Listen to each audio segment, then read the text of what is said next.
오늘 성경 말씀은 시기에 대한 내용으로 말씀이 시작되고 있습니다. 첫 번째로 시기와 분노가 하나님을 대적하고 있다, 그 사실을 기억하라, 우리에게 이야기를 하고 있어요. 오늘 본문에 제자들을 향해서 핍박이 가해지고 있는데 그들이 교회를 핍박하고 제자들을 핍박하는 이유가 시기다, 이렇게 이야기합니다. 17절 18절 같이 읽어보겠습니다. 시작. 그와 함께 있는 사람 즉 사두개인의 당파가 다 마음에 시기가 가득하여 일어나서 사도들을 잡아다가 옥에 가두니, 여기 시기라는 단어는 질투로도 번역할 수 있습니다. 자신이 가지지 못한 어떤 뛰어난 것들이 다른 사람에게 있을 때 그것 때문에 불안, 또 두려움, 분노 등이 일어나는 것이죠. 초대 교회에서는 7거지약이라고 7가지 이제 큰 죄에 대해서 이야기를 하는데 그 중에 질투가 있고, 질투는 두 번째 순서에 자리하고 있습니다. 그만큼 이 질투가 심각한 죄라는 것이죠. 우리가 보면요, 이 질투라는 것이 초대 교회에서 안팎에서 교회를 흔들고 공격하는 것을 볼 수 있어요. 지난주 목사님 설교를 통해서 보셨던 아나니아와 삽비라의 이야기도 뭡니까? 결국 바나바가 너무나 뛰어난 헌신을 하는 것을 본 아나니아와 삽비라의 마음속에 시기와 질투의 마음이 일어나서 자기들도 그것을 흉내내다가 심판을 받는 그런 안타까운 기사를 우리가 살펴보았습니다. 대제사장과 오늘 사두개인 당파의 마음속에도 시기가 가득했다, 이렇게 이야기를 했어요. 그러면 왜 이렇게 이 사람들은 이제 교회 밖에서 교회를 향해서, 제자들을 향해서 시기와 질투가 가득 일어났을까? 그 대목을 성경을 읽으면서 한번 찾아보도록 하겠습니다. 12절부터 16절까지의 말씀입니다. 함께 읽어보겠습니다. 사도들의 손을 통하여 민간의 표적과 기사가 많이 일어나매 믿는 사람이 다 마음을 같이하여 솔로몬 행각에 모이고, 그 나머지는 감히 그들과 상종하는 사람이 없으나 백성이 칭송하더라. 믿고 주께로 나오는 자가 더 많으니 남녀의 큰 무리더라. 심지어 병든 사람을 메고 거리에 나가 침대와 요 위에 누이고, 베드로가 지날 때에 혹시 그의 그림자라도 누구에게 덮일까 바라고, 예루살렘 부근에 수많은 사람들도 모여 병든 사람들과 더러운 귀신에게 괴로움을 받는 사람을 데리고 와서 다 나음을 얻으니라. 무엇이라고 이야기합니까? 이 제자들에게서 표적과 기사가 나타나니까 그것을 보고 질투와 시기심을 느낀 것이죠. 백성들이 그들을 칭송하고 큰 무리가 그들을 따르고, 예루살렘뿐 아니라 그 지역 주변의 사람들조차도 소문이 자자해서 몰려드니까 화가 나고 시기심이 난 것입니다. 여기서 보여주는 중요한 진리가 있어요. 마귀는 질투를 통해서, 시기를 통해서 교회를 흔들고 공격한다는 것입니다. 교회 내부에서도 교회 외부에서도 이 시기와 질투가 문제를 일으키는 것이죠. 그런데 이 시기한다는 감정이라는 것은요, 어떤 이단이나 사이비들에게 나타나는 감정이 아니에요. 그런 이단이나 사이비가 막 그렇게 잘 될 때는 그냥 우리가 위험하게 생각하지만, 이 질투라는 감정은 이 사도들에게서 나타난 것처럼 하나님의 능력이 나타나고 거룩한 일이 일어나는데 내가 그것을 따라가지 못하니까, 나는 껍데기밖에 없는데 저기에 진짜가 있으니까 내가 그들을 따라갈 수 없으니 너무너무 화가 나는 것입니다. 그리고 거기에 사람들이 몰리는 것을 보니까 시기와 질투가 일어나는 것이죠. 수도원 역사라는 책에는 카톨릭 교회의 이야기가 나오고 있어요. 이 카톨릭이 국교화되고 이제 점점 타락하게 되자 정말 진정한 영성을 찾아서 광야에서 또 사막에서 수도원 운동이 일어나서 거기에서 놀라운 부흥이 일어납니다. 그러다 보니까 많은 사람들이 사막을 찾아가는 것이죠. 그러니까 카톨릭 사제들이 그걸 보면서 화가 나는 거예요. 질투심이 일어나는 거예요. 그래서 그런 수도원의 활동을 억압하고 핍박합니다. 그런데 이 수도원 운동 내부에서도 이런 일이 똑같이 일어나는 거예요. 이 남자 수도사들을 통해서 이런 일이 일어나다가 여자 수도사가 이제 또 발생하고 그들을 통해서 굉장한 어떤 신비한 능력들이 나타나기 시작했어요. 그러니까 이 남자 수도사들이 그런 영적인 능력이 나타나는 것을 보고 시기해 가지고요, 그 여자 수도사들을 핍박하는 거예요. 그래서 여자 수도사들은 수도원 밖에서는 활동하지 마라, 이렇게 해서 봉쇄를 시키는 그런 일들이 일어납니다. 이처럼 시기심이라는 것은 하나님을 공격하는, 그리고 하나님의 교회를 공격하는 강력한 도구로 쓰임을 받는데, 이게 더 문제가 되는 것이 난 이것을 하나님을 위해서 하고 있어, 이런 착각과 합쳐지면요, 이게 정말 강력해지는 것이죠. 바울을 한번 생각해 보세요. 바울은요, 교회에서 일어나는 부흥을 보고 분노했습니다. 마음에 많은 위기를 느꼈어요. 그런데 진짜 하나님을 위하고 있는 건 나야말로 하나님의 일꾼이야, 이런 착각에 빠지니까 어떻게 됩니까? 교회를 잔해하는 거죠. 사람을 죽이는 것도 서슴지 않고 행하는 그런 악한 지경에 빠지게 되더라는 겁니다. 그런데 이런 교회 안에서 또 교회 밖에서 교회를 향해 일어나는 시기와 질투의 큰 문제가 뭐냐면요, 나는 그냥 내 감정에 따라서 나의 두려움 때문에, 불안 때문에 시기하고 질투하는데 하나님을 대적하는 결과로 온다는 것입니다. 오늘 가말리엘이 본문에서 하는 권면에서 이게 정확하게 드러나고 있어요. 39절 말씀 같이 읽어보겠습니다. 시작. 만일 하나님께로부터 났으면 너희가 그들을 무너뜨릴 수 없겠고 도리어 하나님을 대적하는 자가 될까 하노라. 무슨 말을 합니까? 가말리엘이 너희가 이렇게 대적하는 것이, 시기와 질투로 대적하는 것이 하나님을 대적하는 일이 될 수 있으니까 조심하라, 이렇게 이야기하는 거죠. 이게 질투라는 죄의 무서운 점입니다. 아마데우스라는 희곡이 있어요. 거기에 황제의 국중 악장이라는 높은 위치에 있었던 살리에르가 시기하고 질투하는 장면이 나와요. 이 살리에르가 모차르트의 연주를 듣게 된 겁니다. 그런데 그 모차르트의 음악적인 천재성을 보고 이 사람이 너무 충격을 받아서 기절해 버립니다. 그리고 눈을 떴어요. 그리고 나서 그 엄청난 시기심과 질투심에 사로잡혀서 하나님께 이렇게 이야기를 합니다. 하나님, 이 시간부터 당신과 나는 서로 적입니다. 나는 당신으로부터 그것을 받아들이지 않을 겁니다. 무슨 말입니까? 하나님께서 이런 천재를 허락하셨다는 걸 난 인정할 수 없으니까 나는 이제부터 하나님과 적인 거예요, 이렇게 말하는 겁니다. 이게 질투의 본질이라는 것이죠. 우리가 질투하는 마음에 사로잡힐 때 상대방뿐 아니라 그 마음을 통해서, 나의 행동을 통해서 하나님을 대적하는 그런 죄에 빠지게 될 수 있다는 것이죠. 그래서 질투가 일어날 때 상대방을 계속 보면 안 돼요. 시기가 일어날 때 그 상황을 계속 보면 안 돼요. 누구를 봐야 됩니까? 내 안에 있는 죄를 봐야 됩니다. 내 안에 있는 죄, 나를 너무나 사랑하고 나를 아끼느라 상대방을 무너뜨리고 하나님을 대적하고 있는 나의 실상을 보는 것이 너무 중요합니다. 두 번째로 오늘 성경은 하나님을 질투로 인해서 맞설 때 이길 자가 없음을 기억해야 된다. 너희가 그런 식으로 하나님을 맞서면 지게 된다, 이것을 기억하라고 이야기를 하고 있습니다. 그들은요, 시기심 때문에 하나님을 대적했어요. 그런데 하나님께서 그들의 질투로부터 하나님의 백성들을 구해내고 도우시는 장면이 나오거든요.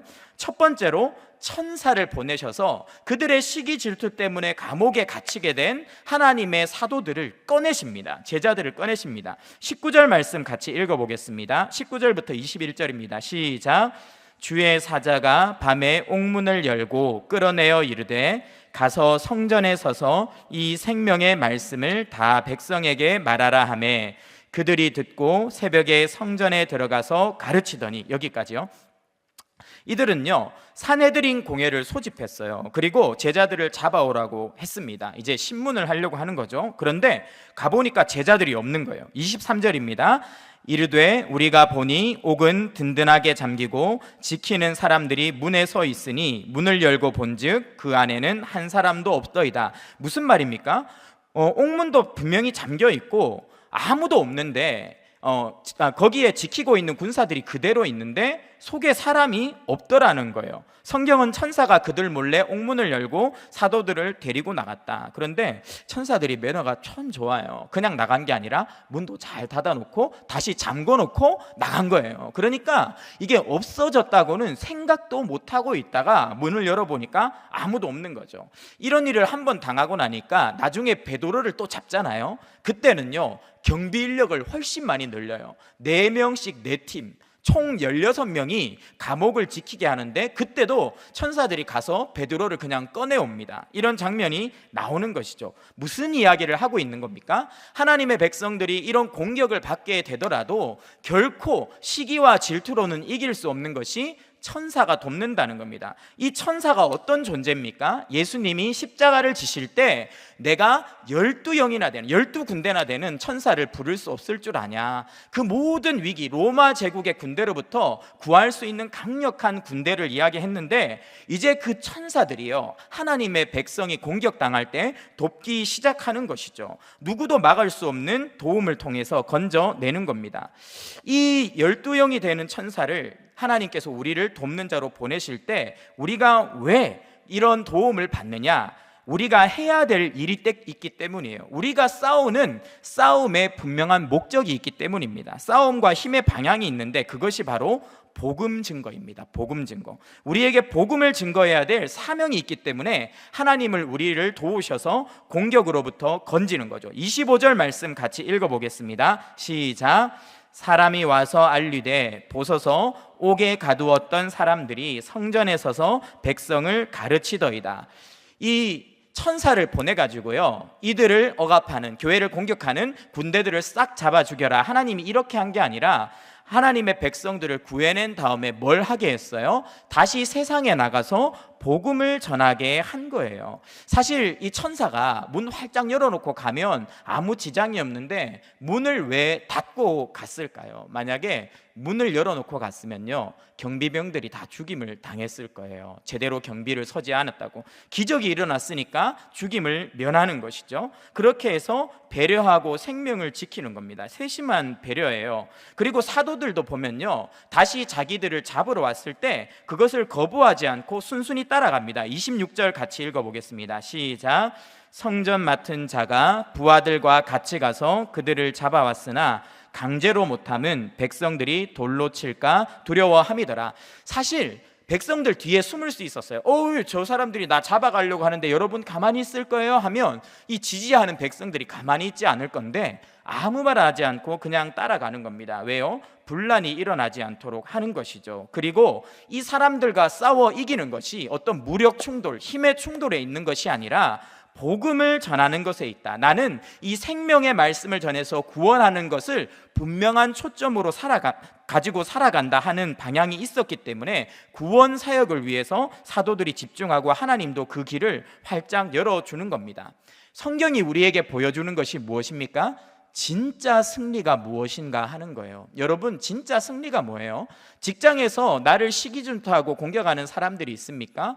혹은 가정에서 내가 예수님을 혼자서 믿고 있어서 오해받고 공격받을 때가 있어요? 아니면 믿지 않는 친구들에게 모욕을 당하고 조롱을 당할 때가 있습니까? 그때 진짜 복수가 무엇입니까? 진짜 능력이 무엇입니까? 그들에게 어떤 타격을 주고 상처를 맞받아서 주는 거, 그거 아니에요. 그거는 똑같아지는 거예요. 오늘 성경은요, 그들에게 할 수 있는 우리의 최고의 사랑의 복수가 뭐라고 말합니까? 계속 복음을 전하는 거, 그들에게 예수 그리스도를 소개하는 것, 그들이 하나님을 만나고 구원받도록 하는 것, 그것이야말로 우리가 할 수 있는 최고의 선행이고 가장 아름다운 복수다, 이 이야기를 하고 있는 것이죠. 그래서 우리는 공격을 당할 때 흔들리지 말고 날마다 견고하게 사명의 길을 가는 겁니다. 하나님께서는 그렇게 사명을 감당하는 우리 성도들에게 천사를 보내사 복음 전할 길을 열어주실 줄 믿습니다.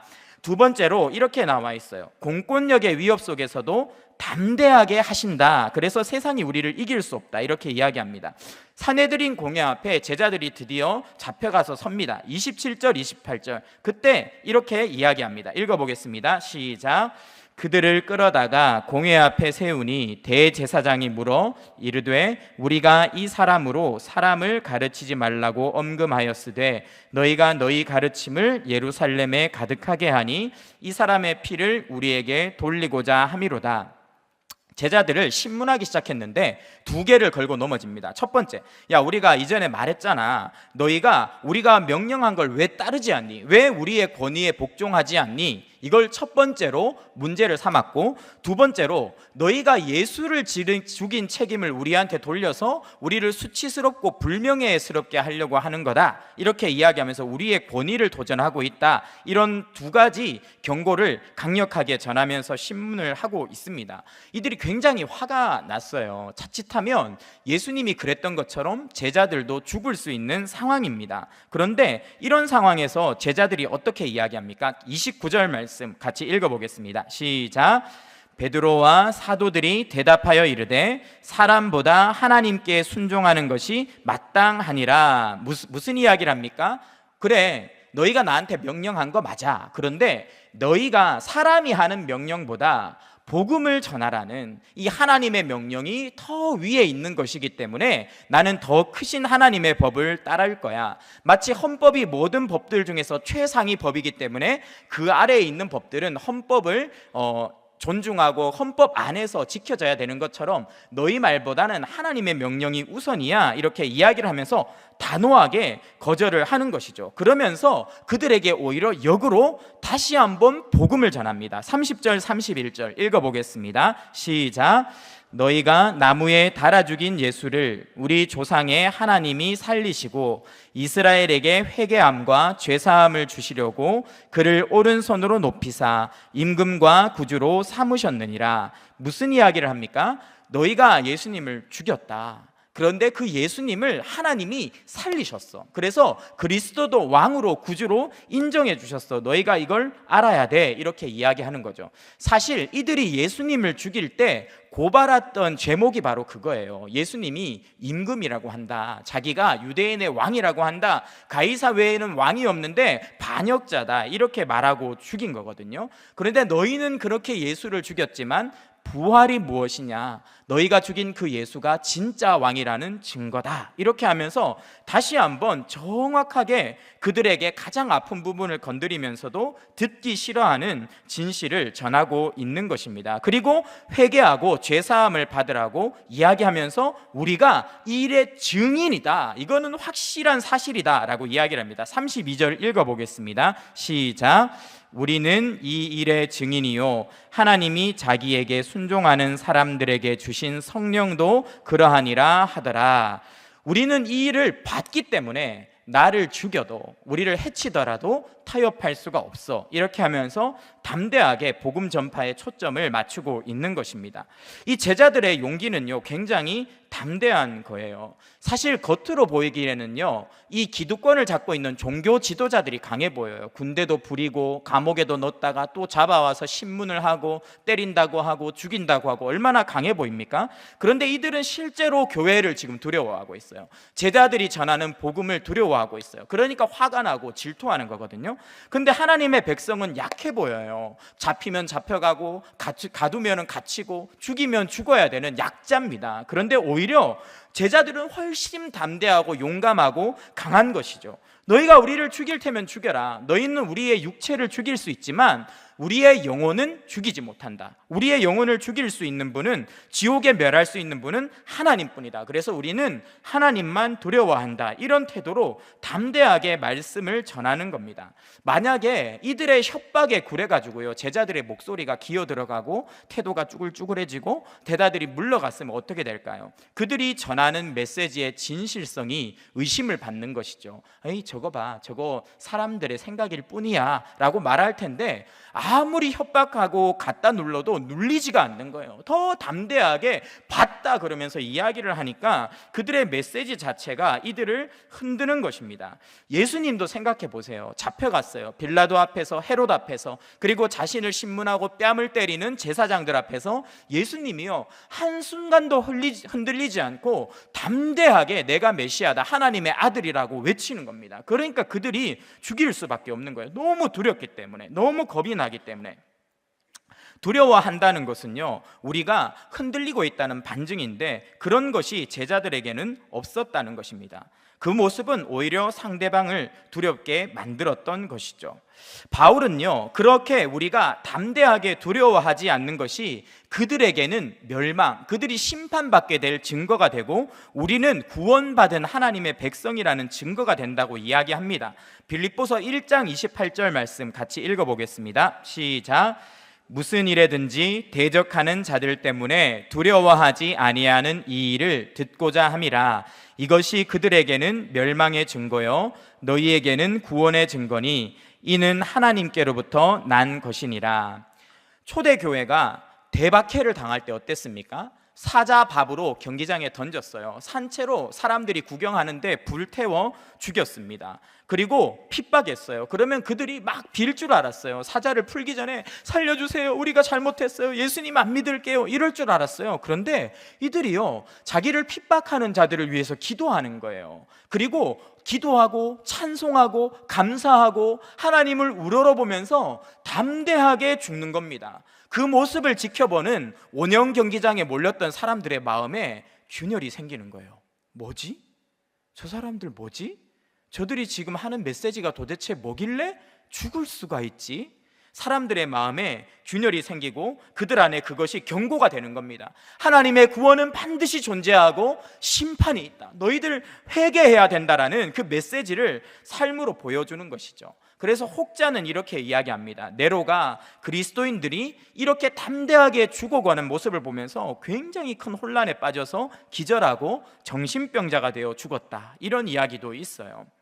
빌립보서 1장 28절 이하에 있는 말씀은 여기에 대해서 이렇게 이야기합니다. 이런 담대한 믿음이 하나님께서 주신 것이다. 우리는 약하지만 우리가 복음을 전하려고 할 때, 하나님의 길을 갈 때 하나님은 우리를 담대하게 하셔서 권능으로 충만하게 하셔서 이기게 하신다. 그런데 왜 그렇게 담대할 수 있었느냐? 제자들이 기도했기 때문이에요. 하나님, 우리가 담대하게 복음 증거하게 해주세요. 첫 번째 잡혀갔을 때, 풀려났을 때 그렇게 기도했고, 땅이 흔들림으로 권능 충만, 성령 충만을 입으니까 더 이상 두려울 것이 없는 것이죠. 악한 이 시대를 살아나가는 우리에게도 지혜가 필요합니다. 직장에서 타협하라고 말하고 죄 지으라고 말하고, 또 가정에서, 또 친구들 관계 속에서 끊임없이 우리를 흔들어 올 때 지혜롭게 잘 빠져나갈 수 있는 지혜도 필요해요. 그런데 한편으로는 담대함도 필요합니다. 이 시대가 악하기 때문에 철저하게 마음을 강하고 담대하게 해서 맞서서 담대하게 할 말은 해야 될 때가 있는 거예요. 하나님께서는 선지자들에게 항상 이런 은혜를 주셨어요. 에스겔 선지자도 이런 은혜를 경험했습니다. 에스겔 3장 8절입니다. 시작. 보라, 내가 그들의 얼굴을 마주보도록 내 얼굴을 굳게 하였고 그들의 이마를 마주보도록 내 이마를 굳게 하였으되 내 이마를 화석보다 굳은 금강석같이 하였으니 그들이 비록 반역하는 족속이라도 두려워하지 말며 그들의 얼굴을 무서워하지 말라. 무슨 말씀입니까? 하나님께서 메시지를 전하는 에스겔의 얼굴에 철판을 깔아주셔서 두려워하지 않고 담대하게 핍박이 있더라도 전했다는 거죠. 최근에 어떤 목사님 부부가 교회를 개척하고 목회할 곳을 찾기 위해서, 교회 예배당을 얻기 위해서 부동산에 갔대요. 그 부동산에 부부가 같이 들어가니까 부동산 사장님이 어서 오세요 하면서 이렇게 반갑게 오셨다고 합니다. 그런데 이렇게 이야기를 하다가 목사님이 예배당을 구한다는 것을 안 부동산 사장님이 갑자기 안면 몰수를 싹 하는 거예요. 얼굴 안색이 싹 바뀌고 태도가 식어지면서 목사님이셨어요? 예배당 찾으시는 거예요? 그리고 한마디 탁 던지는 거예요. 교회 공회예요. 이렇게 말하고 등 딱 돌리고 가서 더 이상 안내할 생각이 없다는 얼굴로 딱 앉으시더라는 겁니다. 그러니까 목사님이 갑자기 충격을 받고 막 부끄러워지는 거예요. 그래서 이러고 있는데 하나님께서 사모님의 얼굴을 금강석처럼 만들어 주신 거예요. 그래서 사모님이 침묵하지 않고 이렇게 이야기하는 거예요. 여보세요, 교회가 공회라니요, 그게 무슨 말씀입니까? 여기에 수많은 퇴폐업소들은 들어온다고 하면 활짝활짝 열어주고, 술집도 여러 가지 수많은 아이들이 가서 안 되는 시설은 척척척 상가 계약을 해주면서, 그거는 공회가 아니고 교회가 왜 공회인 겁니까? 교회는 사람들에게 생명의 말씀을 전하는 곳입니다. 이렇게 딱 이야기를 하신 거예요. 이것이 바로 하나님의 도우심입니다. 우리가 약해요. 부족해요. 그런데 우리가 복음을 전하기로 마음을 먹고 우리와 함께 하시는 하나님을 바라볼 때 우리에게 담대함이 생깁니다. 그리고 그때 전하는 메시지가 견고한 그들의 마음에 균열을 일으키는 것이죠. 비신앙적인 분위기, 비협조적인 분위기, 냉소하고 무시하는 분위기 속에서도 담대하게 복음을 증거하시는 우리 성도님들 되시기를 축원합니다. 세 번째로, 죽음의 위협에서 뜻밖의 손길을 예비하사 구원하십니다. 담대할 수 있는 이유가 여기에 있어요. 하나님이요, 반드시 우리를 도와주세요. 복음 증거하는 자들을 살려주십니다. 33절에 보면 교회가 공격을 당할 때, 제자들이 공격을 당할 때 가말리엘이 나타납니다. 33절, 그들이 얼마나 화났는지 한번 읽어볼까요? 시작. 그들이 듣고 크게 노하여 사도들을 없이 하고자 할 때. 34절 이어서 읽겠습니다. 시작. 바리새인 가말리엘은 율법 교사로 모든 백성에게 존경을 받는 자라. 공회 중에 일어나 명하여 사도들을 잠깐 밖으로 나가게 하고. 이 가말리엘이 어떤 사람이에요? 존경받는 종교 지도자였다, 이렇게 이야기를 합니다. 그런데 그가 일어나서 이야기를 하는데 이렇게 이야기하는 거예요. 야, 너희들 조심해야 돼. 이것이 사람들이 자기들이 좋아서 일으킨 운동이면 예전에 있었던 수많은 반란처럼 이게 저절로 사그라들 거야. 그런데 이게 하나님께로부터 일어난 일이라면 그렇지 않을 거야. 오히려 하나님을 너희가 대적하는 일이 될 수 있어. 38절에 나와 있죠. 그래서 그렇게 하면 안 된다, 이렇게 하면서 사람들을 뜯어 말리는 겁니다. 이 이야기를 들은 사람들이 이성을 되찾는 거예요. 막 죽이자고 하다가 들어보니까 일리가 있거든요. 그래서 그렇게 죽이지 않고 광분을 가라앉히고 다시 제자들에게 기회를 주게 되는 것이죠. 이 이야기는요, 사울이 악신이 들려서 다윗을 죽이려고 할 때 요나단을 통해서 하나님이 하신 일과 비슷합니다. 사무엘상 말씀 같이 읽어보겠습니다. 시작. 요나단이 그의 아버지 사울에게 다윗을 칭찬하여 이르되 원하건대 왕은 신하 다윗에게 범죄하지 마옵소서. 그는 왕께 득죄하지 아니하였고 그가 왕께 행한 일은 심히 선함이니이다. 무슨 말입니까? 우리가 담대하게 주의 길을 갈 때 반드시 하나님은 우리를 돕는 자들을 붙여주시고 위기로부터 우리를 건져주시기 때문에 이 싸움은 나 혼자 하는 싸움이 아니라 하나님과 하는 싸움이기 때문에 담대하게 우리가 그들에게 복음을 전하러 나아갈 수가 있는 것이죠. 이 가말리엘은요, 사네드린 공회의 중요한 멤버예요. 이 사실을 보면 우리가 알 수 있는 것이 한 가지가 있어요. 이 사네드린은 국가기관과 같은 곳입니다. 세속기관입니다. 그런데 하나님은 섭리를 통해서 이런 국가기관이나 사회의 리더들, 존경받는 자들을 통해서 교회를 돕고 보호해 주시는 것이죠. 로마의 군사들이 나중에 바울이 이제 유대인들이 막 바울을 진짜 찢어 죽이려고 하거든요. 그럴 때 군대를 동원해서 바울을 호위하고 그의 생명을 지켰던 것처럼 이 세상의 질서와 리더들을 통해서도 교회를 보호하시면서 가는 것이죠. 데살로니가 후서 2장 7절에 여기에 대한 말씀이 있습니다. 같이 읽어보겠습니다. 불법의 비밀이 이미 활동하였으나 지금은 그것을 막는 자가 있어 그 중에서 옮겨질 때까지 하리라. 어떠한 완전한 핍박의 시대가 오기 전까지는 이것을 막는 것이 있다. 이것이 교회다, 국가다, 성령이다, 많은 말이 있지만 일반 은총의 성리 속에서 사회 질서가, 법 질서가, 국가가 교회를 보호하고 또 유력한 자들을 통해서 우리가 보호를 받을 수 있다, 이 이야기를 하고 있고요. 이것이 굉장히 중요한 또 한 가지 측면이고, 그래서 동시에 우리가 이것이 나라를 위해서 기도하고 국가 시스템을 위해서 기도하고 지도자들을 위해서 기도해야 되는 우리의 이유가 되기도 합니다. 그리고요, 또 우리가 중요하게 생각해야 될 것이 있어요. 우리가 이 사람들을 위해서, 지도자들을 위해서 기도해야 된다는 것입니다. 디모데전서 2장 2절입니다. 같이 읽어보겠습니다. 시작. 임금들과 높은 지위에 있는 모든 사람을 위하여 하라. 이는 우리가 모든 경건과 단정함으로 고요하고 평안한 생활을 하려 함이라. 우리가 기도하되 임금들과 높은 지위에 있는 모든 사람을 위해서 해라, 이렇게 바울은 정확하게 이야기를 하고 있고요. 동시에 우리가 지도자를 위해서 기도하면서 우리가 그런 지도자들을 길러내야 합니다. 가말리엘과 같이 교회를 보호할 수 있는 리더들을 길러내야 돼요. 정치 지도자, 경제 지도자, 문화계의 지도자, 이 사회의 리더들 가운데 교회를 지켜내고 교회의 가치관을 보호해 줄 수 있는 그런 리더들을 세울 수 있도록, 파송할 수 있도록 우리가 그것을 계속해서 세워가야 한다라고 성경은 우리에게 가르쳐주고 있는 것이죠. 이 성경이 가말리엘의 입술을 통해서 우리에게 한 말이 무엇입니까? 결국 하나님께서 하신 일 때문에, 하나님의 도움이기 때문에, 하나님께서 앞으로도 교회의 부흥이 계속되게 하실 것이기 때문에 결국 교회가 승리하게 하실 거다, 이것을 다시 한번 보여주고요. 또 하나, 이 가말리엘의 입술을 통해서 배우는 지혜는요, 판단 유보의 지혜예요. 가말리엘은요, 당장 일어나는 현상에 감정이 격동되어서 쉽사리 죽이자, 때리자 이런 데 동조한 것이 아니라 좀 지켜보자, 이렇게 이야기를 했어요. 내 생각이나 내 체면, 내 권리를 앞세운 것이 아니라, 분노의 감정을 폭발시킨 것이 아니라 입을 좀 다물고 지켜보면서 시간이 지나보면 이게 하나님의 일인지 사람의 계획인지를 알 거야, 이렇게 이야기를 하게 된 것입니다. 우리에게도 이 지혜가 필요한 것 같아요. 어떤 일이 갑자기 우리에게 딱 닥쳤을 때 그것을 당장 내 감정이나 내 이익 때문에 이렇다 저렇다 목소리를 높이는 것이 아니라 좀 지켜보는 것이죠. 이 일이 어떻게 되는 것인지 하나님을 신뢰함으로, 그러면 분명히 실수를 줄일 수 있고 하나님을 대적하는 것에서 벗어날 수가 있습니다. 그래서 이런 가말리엘의 도움을 통해서 교회가 42절 말씀 같이 읽어보겠습니다. 시작.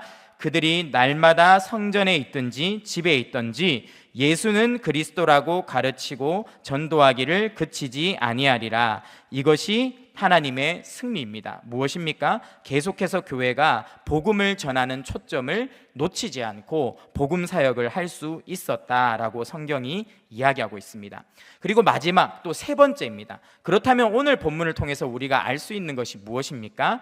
주님께 쓰임받는 것이 특권임을 기뻐하라는 겁니다. 제자들은요, 복음을 전하다가 고난을 받을 때 그것 때문에 낙심하거나 주님, 내가 하나님 일을 하다가 왜 맞아야 돼요? 왕따 당해야 돼요? 감옥에 갇혀야 돼요? 라고 하지 않고 오히려 기뻐했어요. 40절 말씀 읽어보겠습니다. 40절 41절 시작.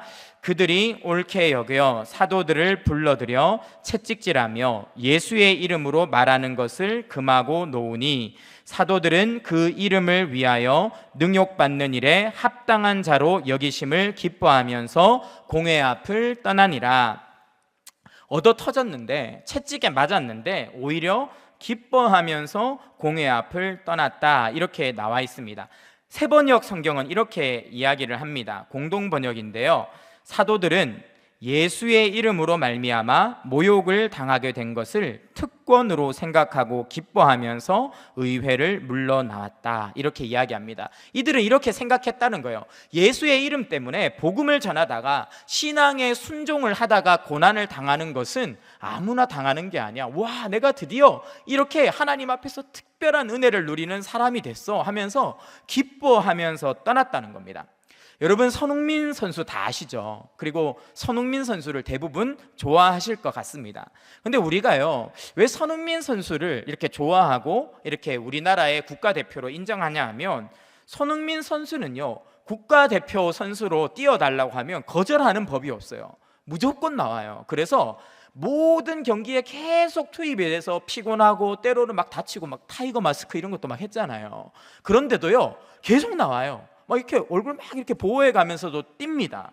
그러다가 피로도 누적되고 하니까 더 다치고, 그러다가 이제 만신창이가 돼서 소속팀으로 돌아가는 거예요. 그러면 욕 엄청 먹어요. 그 국대 뛰고 와서 다쳐가지고 우리 토트넘 경기 못 뛴다고 막 팬들한테 컨디션 안 좋다고 막 또 신문 기사에 욕을 먹습니다. 그런데요, 손흥민 다음에 부르면 또 오는 거예요.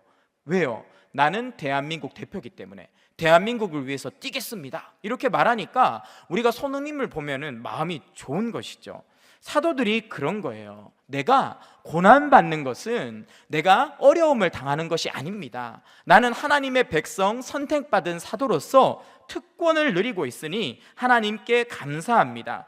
바울도 그랬어요. 고통 속에서, 나의 사명을 감당하면서 당하는 고난 속에서 나는 충성되이 여긴다, 하나님이 나를 충성되이 여겨서 이런 고난을 주신다, 이렇게 기쁨으로 감사하는 것이죠. 따라서 우리가 예수님 믿다가, 복음 전하다가, 믿음대로 순정하다가 고난당하고 공격받고 오해당하고 무시당할 때 그것 때문에 낙심할 필요가 없어요. 탄식할 필요가 없어요.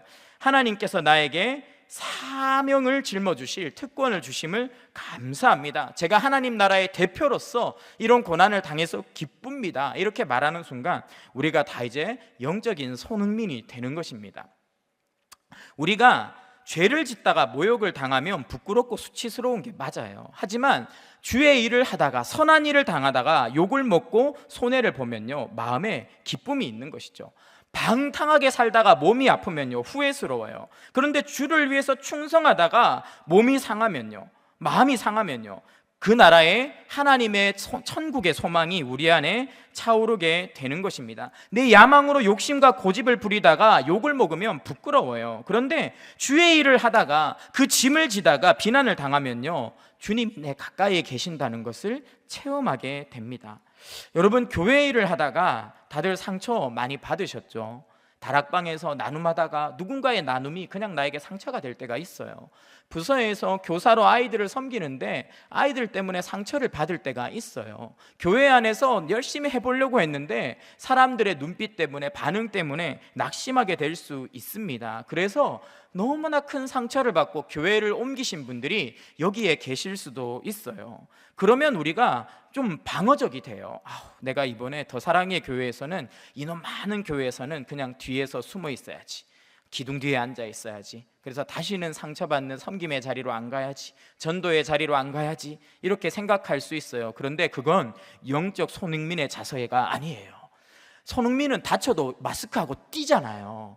하나님의 백성들에게는 이런 강력한 영적 맷집이 필요해요. 지난 교회에서 상처받고 오셨을 수 있습니다. 그런데 다시 또 상처받을 수 있지만 그것이 특권이라고 생각하고 또 섬김의 자리로 나가는 것이죠. 복음을 전하다가 상처받고 무시당하고 때로는 침뱉음을 당할 수 있어요. 그럴 때 나는 전도할 은사가 없어, 다시는 전도 안 해, 이게 아닌 거죠. 와, 내가 예수의 이름으로 고난받는 특권을 가진 대표 선수였구나, 아싸 하면서 그냥 탁 밴드 하나 붙이고 또 다시 한번 상처받는 자리로, 복음을 전하는 자리로 나아가는 것입니다. 그것이 하나님의 백성들의 담대함이고 능력인 것이죠. 결론을 맺겠습니다. 오늘 이 싸움의 본질이 무엇입니까? 42절 말씀 같이 읽어보겠습니다. 시작. 그들이 날마다 성전에 있든지 집에 있든지 예수는 그리스도라고 가르치기와 전도하기를 그치지 아니하니라. 이 싸움의 승리가 이 한 절에 들어있어요. 이 싸움의 본질이 무엇입니까? 성령님은 끝까지 담대하게 말하게 하고 마귀는 입을 다물게 한다는 것입니다. 말 안 하고 복음을 전하지 않고 섬기는 것을 포기하고 뒤로 물러나 있으면 편하실 거예요. 평안하실 거예요. 그런데 그거는 이기는 것이 아닙니다. 지는 것입니다. 패배하는 것입니다.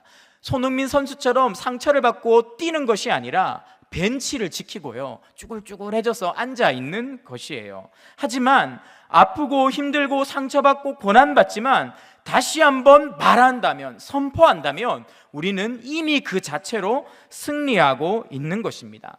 우리 더 사랑의 교회가 개척하고 21년 만에 이렇게 아름답게 성장할 수 있는 이유가 어디에 있습니까? 가르치고 치유하고 전파하는 일을 한 번도 포기하지 않았어요. 한 번도 포기하지 않았어요. 어떤 때에든지 어떤 공격이 있어도 계속해서 가르치고 치유하고 전파하는 사역을 감당했어요. 우리 순장님들이 한 번도 포기하지 않고 다락방을 어떤 악조건 속에서도 이어갔어요. 코로나가 오면 줌으로 모이고요, 막 동네에서 전도 못하게 하면 마스크라도 어떻게든 구해서 가서 나눠주면서 예수님을 소개하고 악으로 깡으로 버티면서 여기까지 왔어요. 우리 선생님들이 교사로서 아이들을 책임질 때 많이 힘들었지만 버티고 아이들을 가르치고 세워왔기에 여기에 있는 거예요. 우리 아이들이 자라고 가정을 이루고 또 아이를 낳고 그 아이들이 다시 우리 미래준비팀에 들어오고, 이런 일들이 우리 교회에서 계속해서 일어나고 있는 것입니다.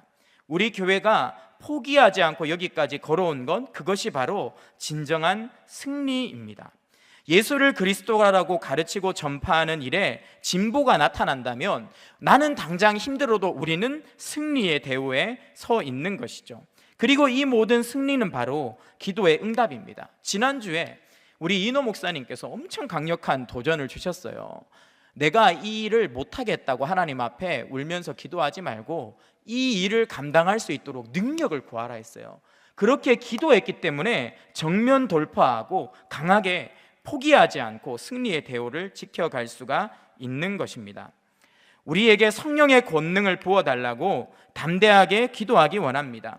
우리가 손을 내밀어 기도할 때 귀신이 떠나가고 병이 치유되고 낙심한 자들이 일어나게 해달라고 기도해야 됩니다. 그렇게 기도하고 사랑하고 반대가 있고 공격이 있더라도 섬기는 공동체, 시기와 질투로 인해 흔들고 공격을 당하더라도 주를 위해서 오늘도 한 걸음을 걸어가는 공동체가 될 때 우리를 통해서 이 땅에 진정한 하나님의 부흥이 일어나게 될 줄 믿습니다. 이 시간 함께 찬양하면서 하나님 앞에 말씀을 기억하며 나아가면 좋겠습니다. 내 마음에 주를 향한 사랑이, 나의 말엔 주가 주신 진리로, 나의 눈엔 주의 눈물 채워주소서. 이 시간 함께 십자가의 길 순교자의 삶 찬양하겠습니다.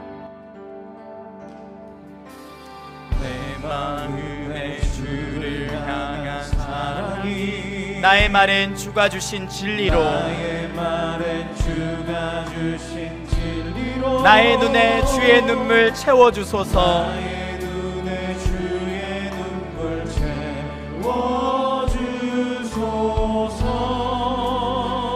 내 입술에 찬양의 향기가,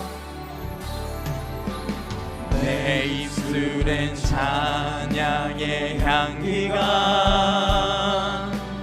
두 손에는 주를 닮은 섬김이,